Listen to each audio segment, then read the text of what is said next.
Faire les voyages dont on a toujours rêvé une fois à la retraite, oui, ça arrive. Acheter la maison de ses rêves au Pays Basque et s'y installer, oui, ça arrive. Mon seul critère, c'était vue sur mer. Oui, ça aussi ça arrive. Parce que tout arrive dans la vie avec AG2R La Mondiale. Constituez dès maintenant une épargne retraite pour préparer une retraite pleine de possibilités. Et comme 15 millions de personnes qui nous font confiance, devenez acteurs de votre avenir. Rendez-vous avec nos conseillers ou sur ag2rlamondiale.fr. AG2R La Mondiale, prendre la main sur demain. Message à caractère publicitaire, tout investissement comporte des risques, y compris le risque de perte en capital.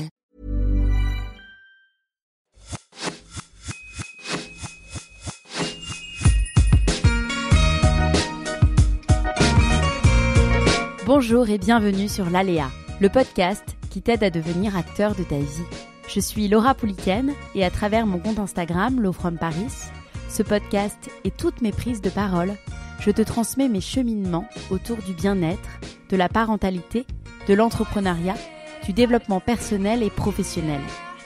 Ici, tu trouveras chaque semaine les parcours, les témoignages ou les conseils d'entrepreneurs, de sportifs, d'artistes, de thérapeutes, de coachs qui t'éveilleront, t'inspireront sur ta propre trajectoire, te permettront de vivre en harmonie avec toi-même et le monde qui nous entoure, t'accompagneront dans la construction de la vie de tes rêves, malgré des aléas que l'on rencontre tous et toutes. Les valeurs qui m'animent, l'amour, l'audace, le bien-être, la contribution. Si tu ne veux pas manquer les nouveaux épisodes, je t'invite à t'abonner au podcast via la plateforme avec laquelle tu m'écoutes.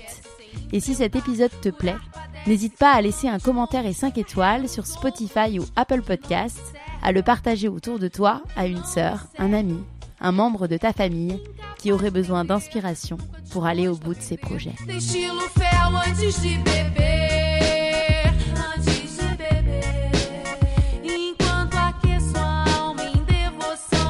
Bonjour, j'espère que vous allez bien. Je vous retrouve aujourd'hui pour un épisode un peu spécial, un épisode solo finalement, ça faisait longtemps, qui reprend la tendance, pour ceux qui ne sont pas familiers avec le mot, qui a été lancée par Anna RVR, faire un épisode expliquant ses propres règles tacites. Anna RVR, si vous ne la connaissez pas, c'est l'hôte du très bon podcast Contre-soirée, faut le dire.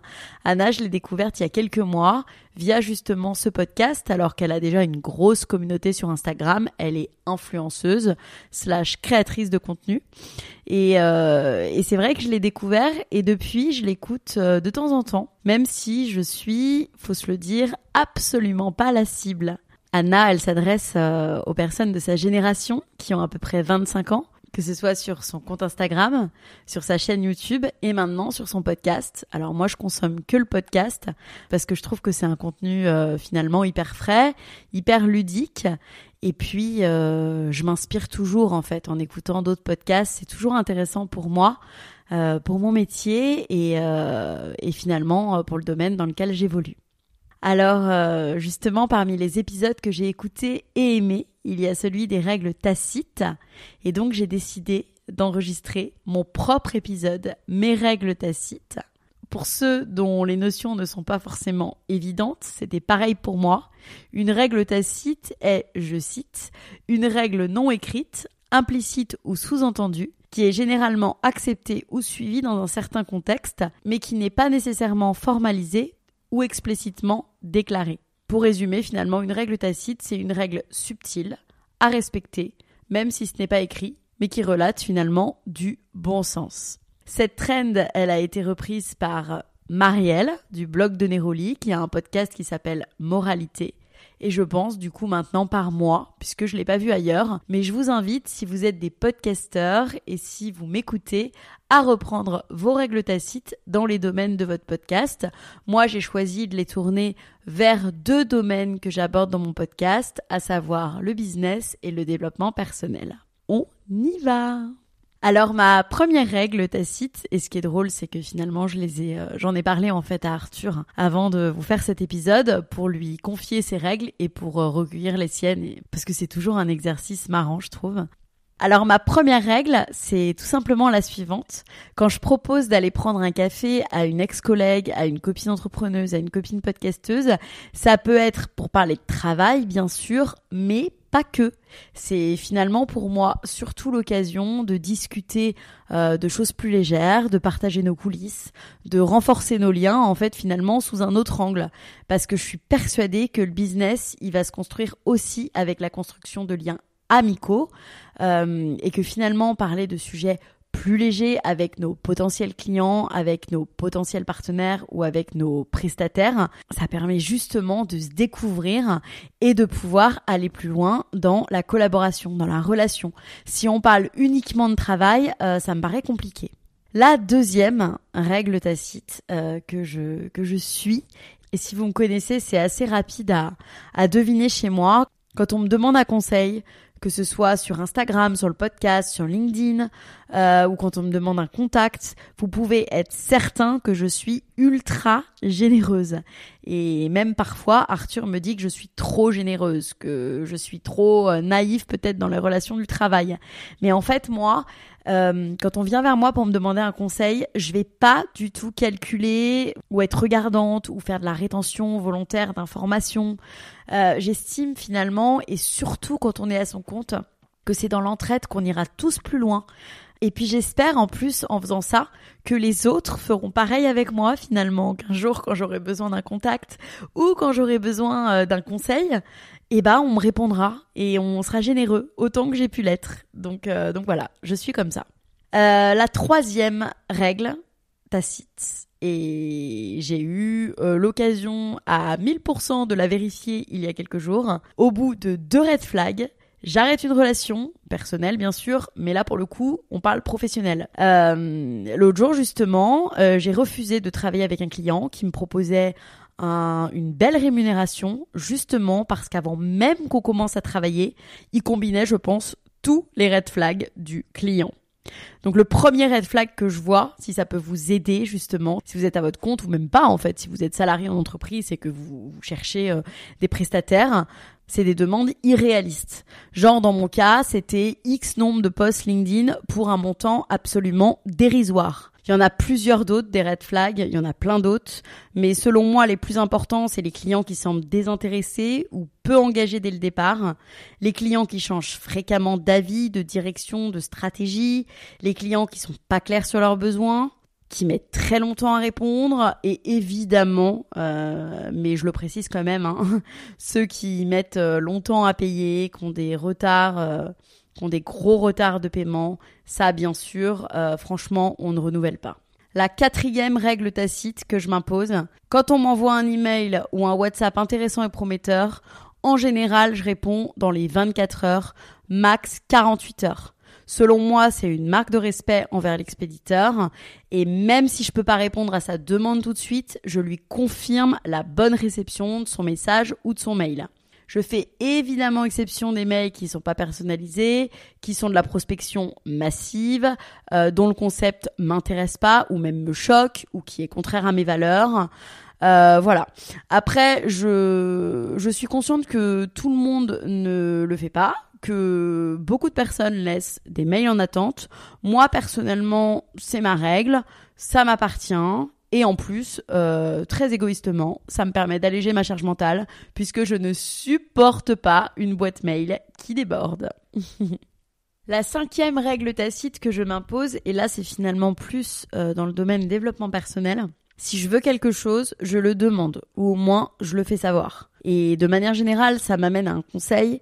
Si tu veux quelque chose dans la vie, un contact, une mission professionnelle, si tu as un rêve, crie-le au monde, car personne ne va le deviner. Et en fait, c'est aussi pour ça que depuis que je l'ai compris, j'adore les réseaux sociaux, parce que finalement, ça permet d'avoir une communauté qui te soutient dans ce que tu veux. Ça te permet d'avoir une communauté avec qui tu t'entraides, avec qui tu te donnes des contacts. Je trouve que franchement, c'est une formidable invention. Et n'oublions pas la théorie des 6 degrés de séparation qui stipule que l'on peut être lié à n'importe qui par 6 personnes. La 6e règle tacite, quand mon intuition me dicte que l'énergie de cette personne ne matche pas avec la mienne, je sais que malgré tous les efforts du monde, ça ne passera pas. Et surtout, je ne pourrai jamais aller très très loin, très profondément dans la relation. C'est malheureusement encore une chose que je fais pas à tous les coups. Parfois, je sens que l'énergie d'une personne ne va pas être compatible avec la mienne et pourtant, je m'obstine un petit peu. Mais franchement, ça tend à disparaître. Et surtout, j'ai appris qu'avec le temps, une personne ne change pas. Que ce soit dans un cercle amoureux ou dans un cercle amical ou dans un cercle professionnel, une personne ne change pas profondément, vraiment. Ma 7e règle tacite est finalement la dernière. Quand un conflit à titre professionnel et évidemment à titre personnel éclate sous mes yeux, j'essaye de ne prendre jamais parti. J'attends au moins que le conflit passe, que l'orage passe, que les 2 personnes soient calmées, que la situation s'arrange ou alors que le calme revienne pour éventuellement discuter avec l'une ou l'autre des parties et essayer de comprendre un petit peu plus le problème, d'apporter mon aide si je sens que on va me demander conseil. J'ai interrogé, comme je vous le disais en début d'épisode, Arthur sur ses propres règles tacites professionnelles et je vous l'ai dit parce que ça peut être intéressant aussi pour vous. Alors Arthur, lui, il m'a dit qu'il allait au bout de ce qu'il entreprenait. Donc finalement, quand il commence un projet, quand il commence un job, il va toujours au bout en fait finalement de ce qu'il entreprend, même si ça se passe mal, même si il est dans l'inconfort, il préfère aller au bout, apprendre de cette expérience et ensuite s'épanouir d'une autre manière. Mais en tout cas, c'est sa façon d'être. La 2e règle tacite qui m'a confié, c'est qu'il allait de l'avant professionnellement, toujours.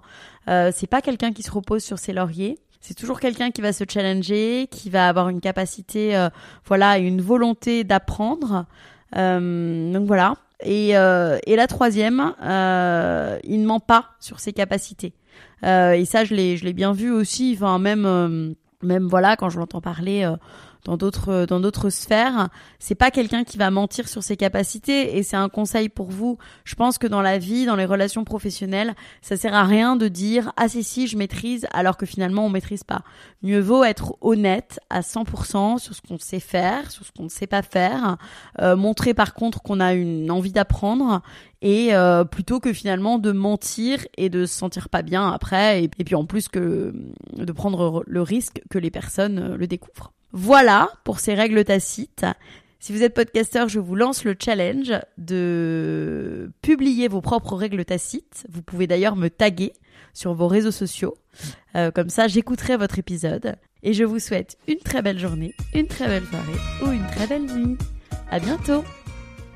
Cet épisode est maintenant terminé. En espérant qu'il vous ait plu, je vous donne rendez-vous maintenant sur le compte Instagram lalea.podcast pour découvrir les coulisses.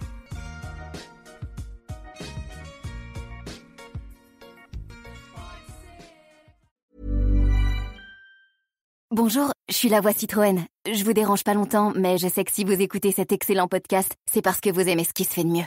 Et ça tombe bien, parce que chez Citroën, il y a certainement un véhicule qui vous correspond. Oui, vous aussi, les professionnels qui passez beaucoup de temps au volant. Confort ultime avec siège et suspension Advance Confort. Une interface connectée intuitive compatible avec Apple CarPlay et Android Auto. Des modèles thermiques, hybrides sans recharge, hybrides rechargeables, ainsi qu'une gamme électrique. Ça vaut le coup, non ? Allez, je vous laisse à votre programme. Ou allez chez Citroën ou sur citroën.fr.